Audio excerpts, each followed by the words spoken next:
Welcome to Facilitating on Purpose, where we explore ideas together about designing and facilitating learning. Join me to get inspired on your journey to becoming and being a great facilitator wherever you work. I'm your host, Beth Cougler Blom. Hello, how are you doing today? Thank you so much for choosing to listen to this episode. This is number 27. And in this episode, I'm going to be exploring some of the mindsets that I sit with and think about and maybe don't think about enough in my work as a learning designer and a facilitator, but doing this work as an entrepreneur. So mindsets of a learning entrepreneur is the focus of our conversation today, and explore with you and within my own brain some of the behind the scenes things, I guess, that I think about in doing this work. Some of these mindsets have to do with how we work with clients. Some of these things are about how we work with and interact with other people who do what we do in our field. And some of the mindsets are about how I want to work, and I hope I do work with the team that I've built around me in my company. I started my business over 12 years ago. It's fall of 2023 when I'm recording this episode. So for over 12 years, I've had a business doing learning design and facilitation work with a number of different types of clients and different sectors. And the work itself is very varied across every year. And I've been lucky enough to have 12 years of that. Before that, I worked in post-secondary institutions and in community organizations.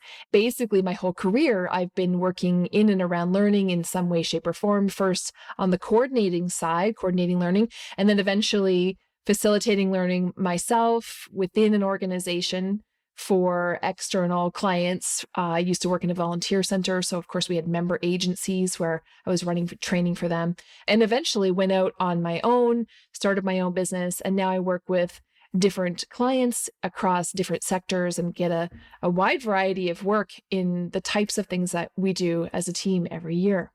My hope is that no matter whether you're a new facilitator or you're someone considering facilitation, or you've been doing this for a long time, I guess I probably say this every time, but I hope that you'll find something in this episode, no matter at what stage of your journey you're at in terms of being a learning designer or facilitator, because these mindsets are things that are common, I think, across a career, and we might feel more of them at some times or less of them at other times, but I don't know if they're things that ever go away. Maybe some of the ones that can be a little bit on the harder side, but certainly the ones that are perhaps on the more positive side, they persist for us throughout our careers. And so you might be listening to this going, oh yeah, I've only been doing this for 1 year, but I think of the same way as she does, or I've been doing this for 30 years and yes, that is still happening to me. So this is just another way for me to reach out to my community of people, including you,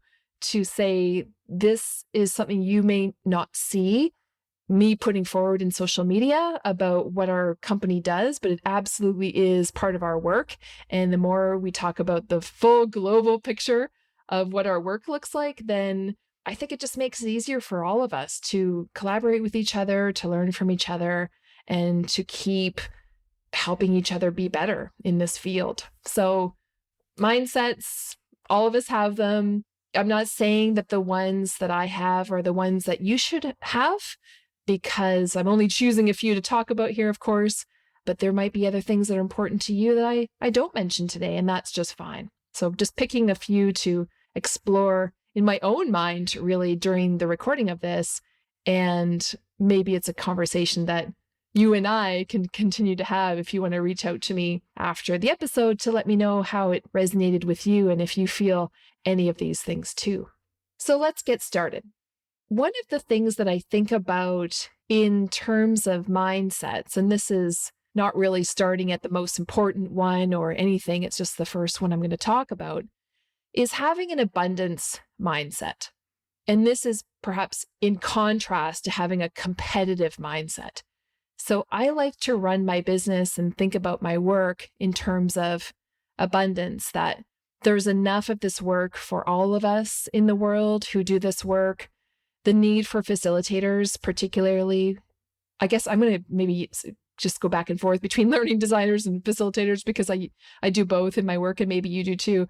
So we'll just talk generally of all of us in the learning related field. There's a need for all of us all the time in so many different ways, whether it's in a consulting capacity or, doing the work for an organization or for clients or whatever. There's so much work and there's so much need for people who have the skills that we do to inspire thinking, to inspire learning, to inspire conversations and dialogue to happen. So there's just a ton of work out there. And I like to sit with that feeling, that mindset that there is an abundance for all of us. And I try not to worry about the fact that I have quote unquote competitors in my field. And I was noticing the other day that sometimes we can be given negative messages around like that we might need to have competitors and we should really figure out who they are in order to pit ourselves against them and have these competitive advantages. And, I can't remember the term for that, but it's basically about business strategy, I guess, and how we should really be looking at what other people are doing and measuring ourselves against them and all that kind of stuff. And I suppose that's useful in some respect, but I also think that I want to talk about the unusefulness of that. Am I making up a word here?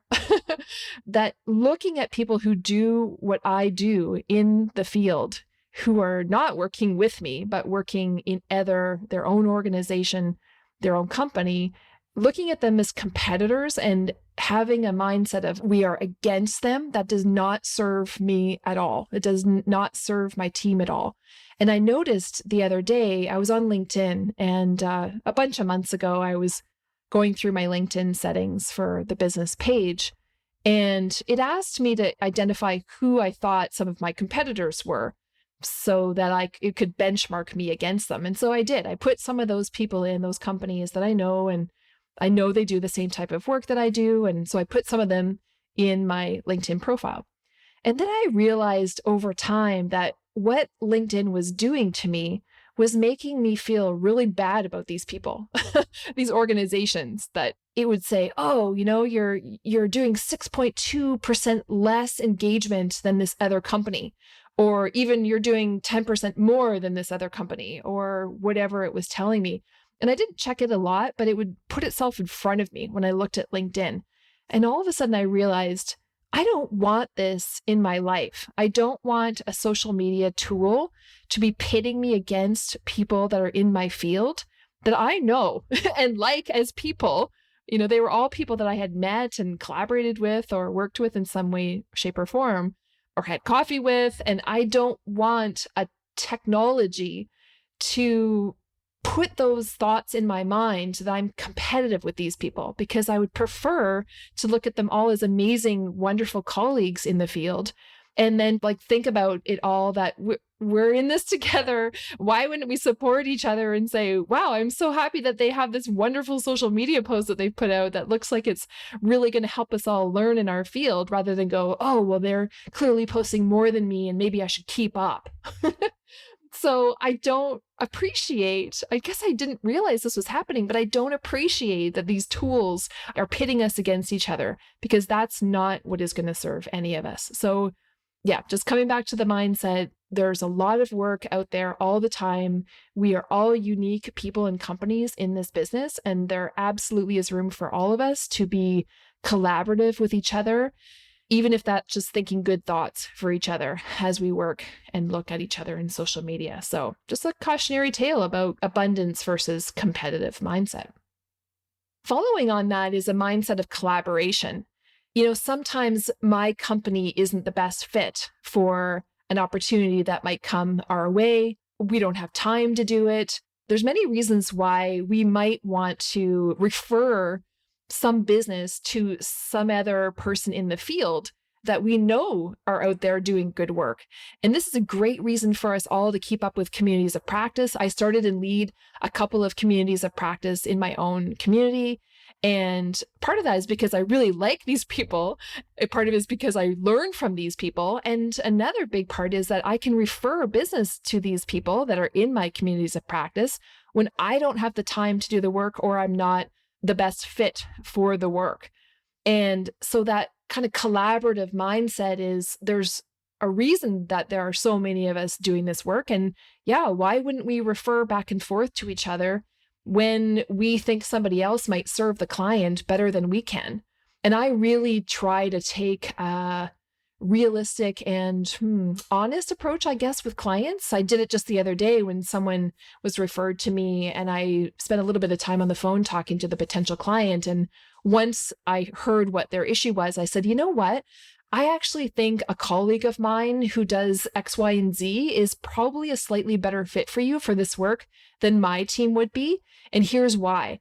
And they were so appreciative that I listened to their issue, this potential client, and I wasn't just going to grab all the work for myself, even though I wasn't sure we were the best person to do the job. I mean, of course we are. We're great for lots of reasons, but in this case, their issue and the kind of intricacies of it made me think, no, this other person that I know, I actually think that they would be just right in line with what this person needs. And so that's another mindset thing that I see it as collaboration. I see it as the propensity to refer when there are other people who are better suited to do work. I just have to sit with, I can't be everything to everyone. My team can't be everything to everyone, and nor should we be. So let's just all keep up with our network of people in the field, figure out who's going to do a good job for the client and refer accordingly, or take on work where we do feel we are the ones that can do a bang up job of whatever the project happens to be. So it's really helpful for me to have close connections in this field as well. I trust that, especially with certain close friends of mine who do facilitation work just like I do, I think we have a high level of trust in each other. We share a lot of what's going on behind the scenes for us. We trust each other not to share that with other people. And they are people I can turn to get support in this field. And I certainly refer to them when I think that they would do a better job than I would do. Or, I don't have time and I'm certainly going to give the business to my friend if I can do it, my colleagues in the field. So long story to say, collaboration and referrals absolutely are things that I think about a lot and have benefited from in many ways. I will say another thing that's sort of related to that is, I don't know what the mindset's called, but sometimes the mindset of just sitting with whether or not we can do the work that is being put forward to us. I have these pre-contracting sort of calls for my business. And when I hear the client's issue, I have that time in my mind to think through, I'm thinking through, is this something that we can do? Have we done things like this before?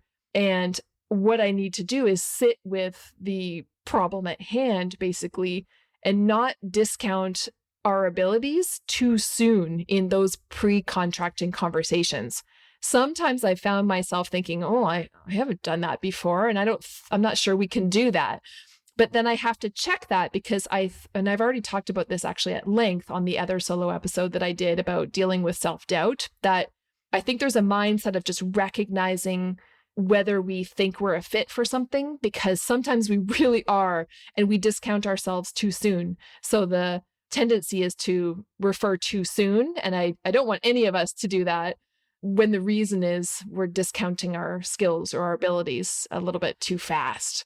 So don't say no too soon to projects. Give yourself time to think about it. Think through that feeling and that certainty piece, and don't do a disservice to yourself. And I try not to do that to us either. So there's all sorts of messiness, I guess, around in whether or not to refer, but just sit with the expertise that you have if you find yourself doing that, because sometimes it's really easy to think, oh, I can't do that work. Maybe somebody else should do it, but you might be able to do it very, very well, and just feel that confidence in yourself. And I try to remind myself of that all the time. Now, I mentioned the word uncertainty, and that actually brings us to another mindset that I think is really, really useful as an entrepreneur. It's a hard one, but it is a reality, big time, of our work. And that is the uncertainty and sitting with the uncertainty of work coming in. At any given time, I'm pretty sure of what the work is that we're doing as a company over the next 3 to 4 months, usually. Sometimes a little bit longer if we've got a workshop or something booked far ahead. But I'm pretty sure usually what we're doing for the next 3 or 4 months.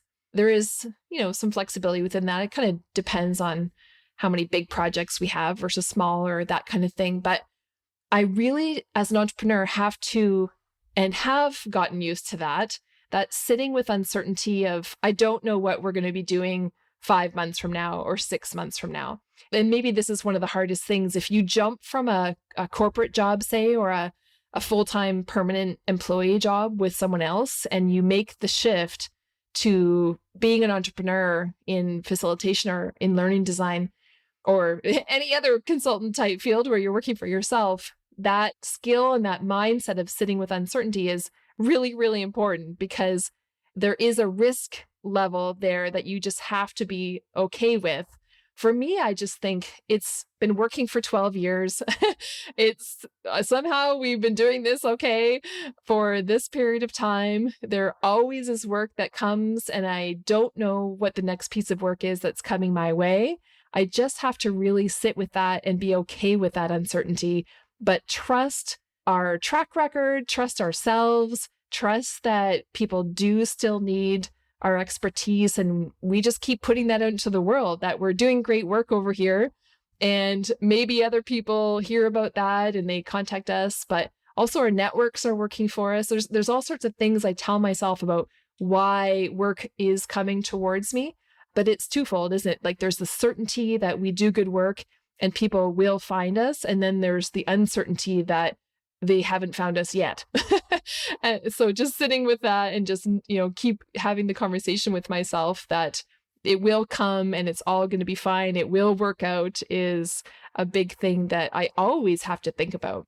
Again, I think just keeping connected to community is a really great thing to do in this case, that the more I talk to people about what we're doing, and this, I'm not just talking about social media, although we try to do that, but just having coffee with people that do what I do and keeping track of clients that we used to do work with and just being a nice person and having coffee with people I like to have coffee with and my communities of practice that I lead. There's all sorts of things that we all can do to keep connected to people. And that does translate into work. Do I have metrics on it? Do I really track that? Absolutely. And any numbers around that? No, not really. But every now and then I do map out where our work is coming from. And I do that in sort of a network map / concept map sort of style, like visually. So I know the hubs and spokes of who's referring us to which clients and which clients are coming back and all that kind of stuff. And so I have a sense and map it out physically or, on virtual paper, basically what that looks like. And I just did it, a month or so ago, and it just made me remember that, yes, this kind of work can be uncertain, but the more I just keep connecting with people I like in and around this field, it actually will work out for us. And people will remember us and keep referring clients to us or coming back to us because they've enjoyed working with us in the past. So sitting with uncertainty, big time mindset in this field. And maybe that's just entrepreneurship in general. There's a certain level of risk tolerance that we just have to be able to succeed working for ourselves. While I'm thinking about clients, I think there's a mindset about being client-centric that I'd like to talk about next. Of course, it's really important for us as a company to be excellent communicators, provide excellent client service. I think we're really good at listening to clients and what they want. Some of the referral pieces is really, as I've already talked about, listening to what they want and discovering if we are going to be a good fit for them right at the very beginning and recognizing that and being very overt about that, because If, for example, a client comes to us and wants us to do something that we really don't do, or we don't do it in that way, that's not the way we express our expertise, or it actually goes against something that we believe is excellent, then I do like to refer people to somebody else right at the very beginning to be really honest about who we are and the values that we hold and who we aren't. And as people used to say in the volunteer world that I used to be in, if it's a no for me to a client, it's a yes for someone else. And so that kind of early conversation with client to make sure that we're all going to be happy working together is really crucial to our future success on any project. So I guess if you're new to this field, you might think, oh, I've got to say a yes to everything that comes my way. And maybe that's kind of the hunger that we have to have in the very beginning after we start our companies. But there definitely is a spot at which we have to start turning some of those yeses into nos because of just fit and being able to serve people in the way that we want to serve, in the way that we want to put our work out into the world. So I guess as we grow as a company too, I think about this more and more because sometimes there's that old expression about the client's always right. And I don't think that anymore. I mean, the client is sometimes right. And sometimes like we are right as a company.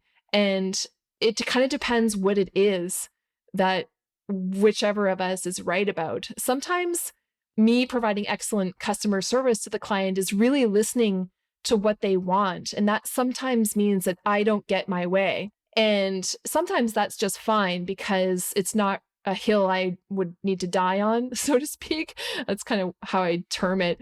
If it's something that they really want and I don't necessarily care about, or I've cautioned them against it, but they still do it anyway, I'm somewhat okay with that because, okay, they're happy. That's what I am telling myself. They're happy with that decision.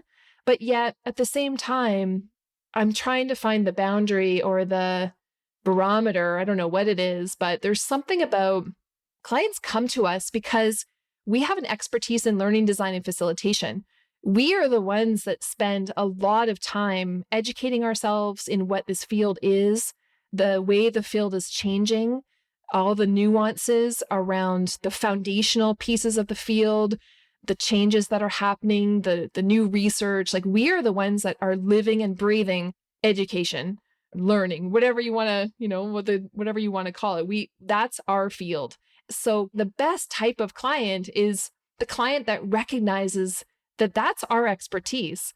And in some ways, that means they should listen to us because we know better than they do about the thing. That's not always the case. I mean, we absolutely learn from our clients as well. But I'm trying to learn about the times when I need to stay stronger with clients to say, you know what? Universal design for learning is something that we will do in this project. Like you don't get to overrule us as a company around inclusion or accessibility or whatever. I mean, of course, we can't do it all the time. There's sort of a spectrum there, I guess, of maybe budget and how much it allows us to do or whatever, but not, for example, like a deal breaker would be not considering inclusion and accessibility in any way, shape, or form in a project. Like that is not a client that we want to work with. And so in some ways, I'm trying to always find where the client is right, and we're going to do that for them because that makes them happy, but where we are, quote unquote, right, and where we may have to step away from our project, even if the client does not want to go down that path with us. But we think it's an absolutely crucial aspect of the course design or whatever it happens to be, the facilitated session. And we do not want to do our work without whatever that thing is. So yes, client-centric is a mindset, but then the caution is just staying true to our expertise and figuring out the conversational lines that we have to go down with clients around what that looks like. I guess I'm really happy that we're great communicators because most people come to these kinds of partnerships with us with really great skills in talking about these things. And, we're realists too. Yeah, budgets are not unlimited. Time is not unlimited. Sometimes there is only so much time to do the thing. But when we work with clients who really want to listen to us and our expertise, and they've hired us for that, that's the best case scenario. And of course, we're looking at them going, we tell us about your field, tell us what we need to know to be able to serve you the best way possible. So there's this two-way street thing that is a really big draw for us as a company to be client-centric, and definitely just something to navigate those interactions and those collaborations and those conversations. This leads me to the mindset of being ethical. I've definitely exited jobs because the client did not follow through on promises.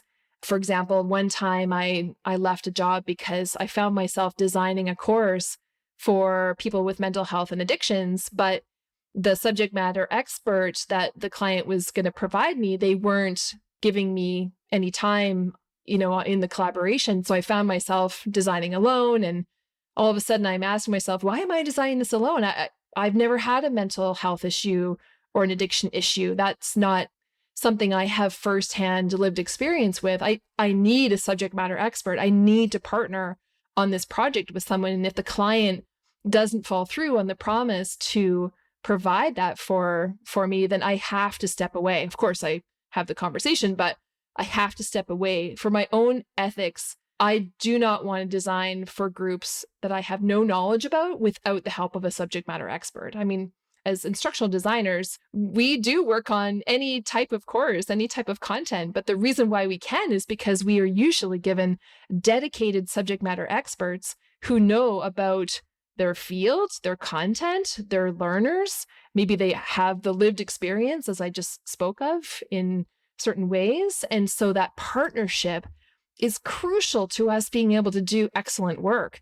And when we don't have that, there's usually a decision that I need to make around staying in the project, having conversations about that, and maybe even exiting the project when I don't believe that the end learner is going to be served by, for example, us working alone about something we really don't have the expertise in. So ethical decision-making has definitely come into our work in various ways. It usually is because I will not create something that I don't believe is serving that ultimate learner, that ultimate purpose in the best way possible. And that me working alone on a course is often one of the deal breakers that I've run into. So keeping that ethical guideline of the way we want to do our work. There's some things that sure will capitulate in a little bit to be able to get the project done, but there's some absolute things we will not budge on. And working with specific subject matter experts that are directly relevant to the target audience has absolutely been one of them. Another time I was working with an Indigenous subject matter expert, and they unfortunately had to leave the project. And I was asked by the client to just finish the project alone. And the topic was in Indigenous related knowledge and another content area that I had no direct experience with at all. So to be asked by a client, oh, can you finish this project alone? My answer is a hard no, because that is an ethical line that I will not cross. To create a course about Indigenous knowledge without an Indigenous partner and subject matter expert to do it with. So hard no, drawing an ethical line, absolutely, in cases like that. These are tough conversations, I must say. You can imagine you've maybe had some of these kinds of things yourself as well. Just because work is there does not mean that we can and will and want to do it, because there are deal breakers like that we will just refuse to participate in, because at the end of the day, we're going to hold our head high about the kind of work that we're doing. And designing something alone in an Indigenous related subject is absolutely not something I would ever do, not being Indigenous myself. Why do we feel so strongly about this kind of stuff? I guess the ultimate mindset is because I have a passion for learning, and not just any kind of learning, excellent, quality, participatory, active, wonderful, wonderful learning experiences, creative. I don't know. I'm trying to find all sorts of other adjectives to put in there, but I have a passion for learning, passion for lifelong learning, passion for always creating excellent learning, no matter what mode we're creating the learning in, whether it's in person or virtual or e-learning or whatnot. That passion drives the kinds of decisions that I have to make in terms of being client-centric, in terms of being ethical in the decisions and choices that we make. If my ultimate goal as person leading a company in this field is true learning for people at the heart of the learning experience, I have to be strong and set up boundaries around the kinds of things that we will and won't do and create. Because why would I just create crappy courses to get money? No, that's not my ultimate purpose. My ultimate purpose is a better world, I suppose, through education. And so that means that I have to have the tough conversations about what it looks like sometimes to create really excellent education, because it doesn't just happen quickly, and it doesn't just happen with one person making it, and it doesn't just happen overnight. When we want to make learning better, that's when our work is better. That's when our work with clients is better. That's when we're all excited about our work. And so if we just keep that goal of the ultimate purpose of our work in mind, great learning for great people, whoever they are and wherever they are, then we have to back it up and go, okay, how do we get there? What are the mindsets that we have to bring to our work with each other, with ourselves, with our clients to be able to serve that ultimate purpose? And sometimes it's hard. It's busy, it's full, it's too much. There's a lot that goes on behind the scenes in work like this. Sometimes I've wanted to step away, to be honest, because entrepreneurship can be really hard. And sometimes it can feel very alone and busy and too much and whatever. But when I think about doing something else, I know I will not be as happy in some other non-entrepreneurship type of job, because we do get to do amazing things in the work that we do. And I just have to keep telling myself that there's a new level of passion around the corner. So when life gets tough or when work gets tough, I guess it's that sitting with uncertainty piece. I have to just tell myself that, yes, right now it's tough, but next week or the week after, I will be revved up and ready to go again for this work, because I do love it. There's a reason why I started the business in this field, and navigating the waves of that energy is something that I just have to deal with. So I'm in this little boat, and I'm not alone in the boat. I mean, I have employees, I have subcontractors who work with me and around me. So there's this little team of us in the boat, and there's sometimes the water is quite calm and we're just going along and we're doing great work. And other times some choppy waves start to happen, and other times they maybe start to roll a bit.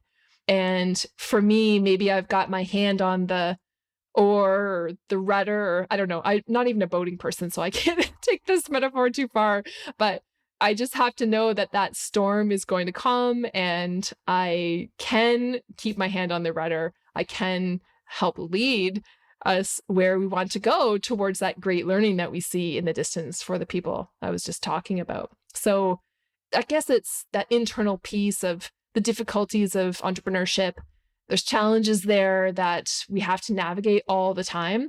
To circle back to what I said in the beginning, reaching out to the community of people that also do the kinds of things that I do is so, so important.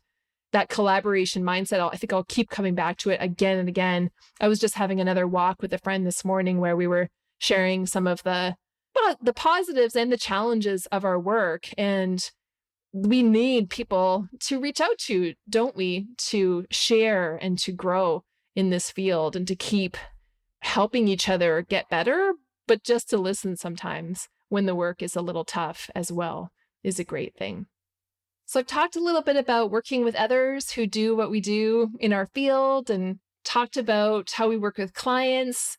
I haven't talked about our team as much, but I hope that you're starting to see that, again, I'm not in this alone. I do have people around me. I've been very purposeful in growing that team around me. And, so there's all sorts of things I'm always learning about leadership and management of a company like this.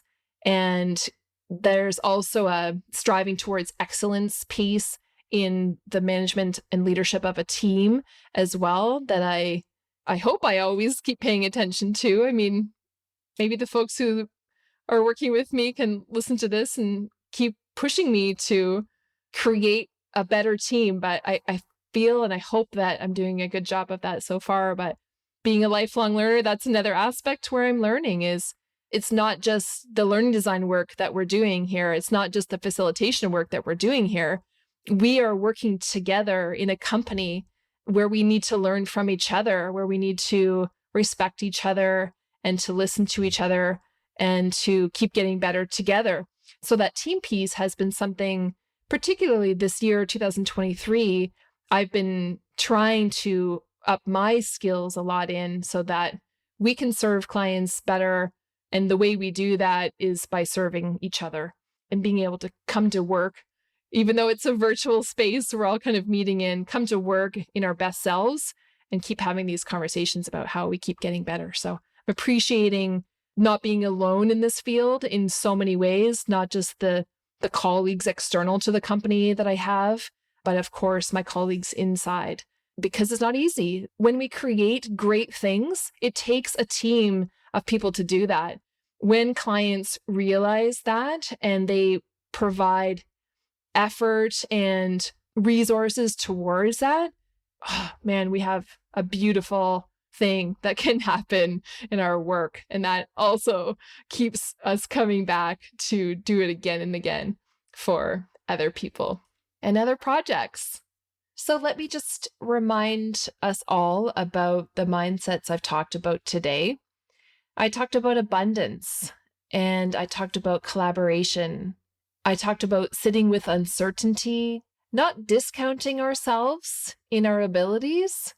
Talked about being client-centric and some of the questions we need to ask ourselves around that and the decisions we need to make. I've talked about ethical decision-making. And lastly, having the passion for lifelong learning. The ultimate reason why I chose to have a job and create a company in this field. There were probably so many more things I could have talked about today. Hopefully these particular mindsets have been useful for you to hear me navigate around and discuss some of my behind the scenes thinking about them. Feel free to drop me a line if there's something that is resonating with you and you want to continue the conversation with me. I'd love to hear from you. There's probably lots more that we could continue to talk about, so feel free to reach out and share your perspective. Thank you so much for listening to this episode today. On the next episode of the podcast, I interview Meg Bolger.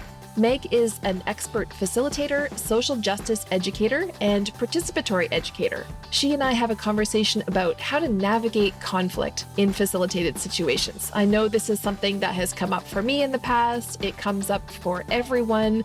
I get asked about it fairly frequently, and so I'm really excited to have this conversation with Meg and have her bring her expertise to all of us through this podcast. So catch us next time on the show. We'll see you then. Thank you for listening to Facilitating on Purpose. If you were inspired by something in this episode, please share it with a friend or a colleague to help them expand their facilitation practice too. To find the show notes, give me feedback, or submit ideas for future episodes, visit facilitatingonpurpose.com. Special thanks to Mary Chan at Organized Sound Productions for producing this episode. Happy facilitating!